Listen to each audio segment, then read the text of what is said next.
Everyone at the dinner table froze. The clinking glasses, the soft music, silence followed right after his words. Marcus raised his glass and pointed at his wife.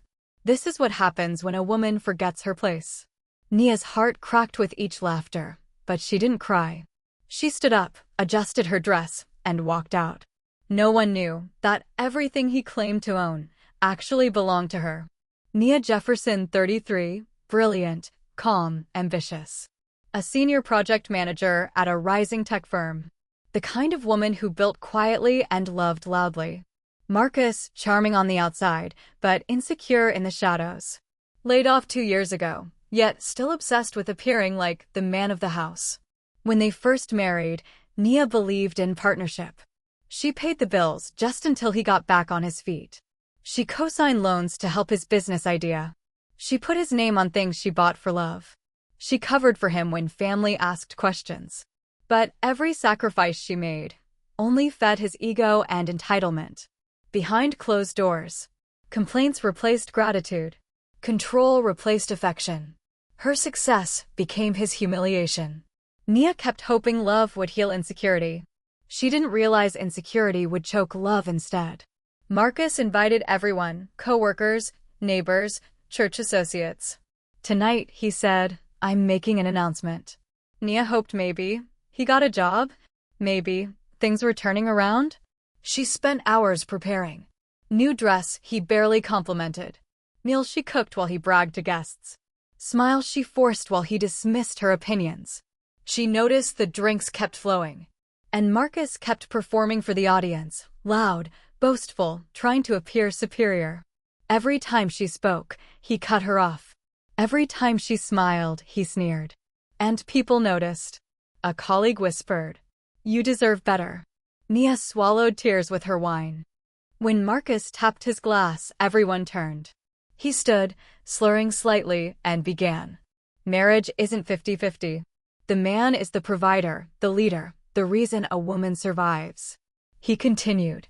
Without me, she wouldn't have this house, these cars, this life. Laughter. Claps. He showcased his dominance like a trophy, using her dignity as the price. Then he leaned closer. Some wives forget their place. But don't worry, I'm still training mine. The room turned cruel. Mocking smiles, awkward eyes. For the first time, Nia's shame turned into clarity. Nia stood up. Slowly. No yelling. No tears. We're done here. She walked out. And Marcus laughed from behind. Where do you think you're going? You own nothing. He didn't know, not yet. The next morning, Marcus woke up on the sofa, head pounding, ego intact. He expected Nia to come crawling back with breakfast and apologies. Instead, he found his suitcase by the door. A letter on top. Silence filling the house. The letter wasn't emotional. It wasn't dramatic. It was a copy of the property deed, Nia's name only. The mortgage paid by her salary. The down payment from her savings. His contribution 0. At the bottom, in neat handwriting. You told them I own nothing. So I will take nothing that has your name on it. He panicked. Checked the safe. Documents missing. Car keys? One set gone, hers. He rushed to the bank. Her fingerprints verified every account. His card? Declined. Marcus's jaw locked. His chest tightened. For the first time, he wasn't angry. He was scared. Church service, same crowd from the dinner humiliation. Wednesday evening. Church midweek service, their community hub. The same people from the dinner party were there. Marcus arrived early, rehearsing excuses. She overreacted. She's emotional. You know how women get. But they didn't seem convinced. Everyone had witnessed his cruelty.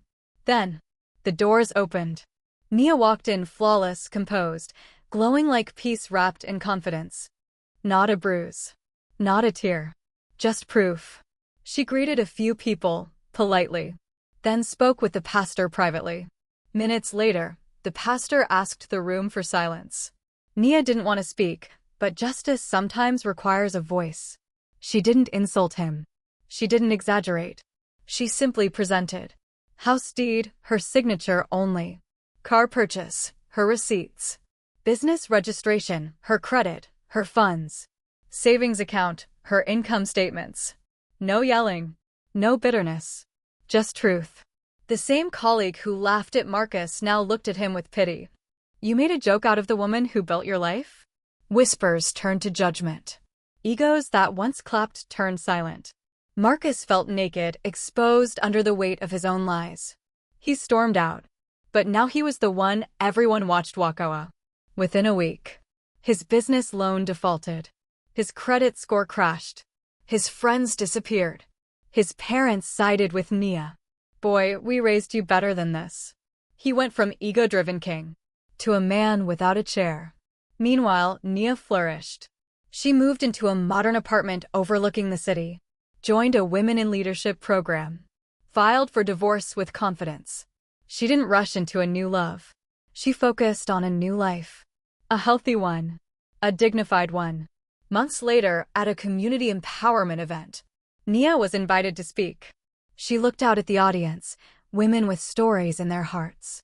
Her final words, "The moment you stand up for yourself is the moment everything standing against you falls apart." Applause thundered. Not for her pain, but for her strength.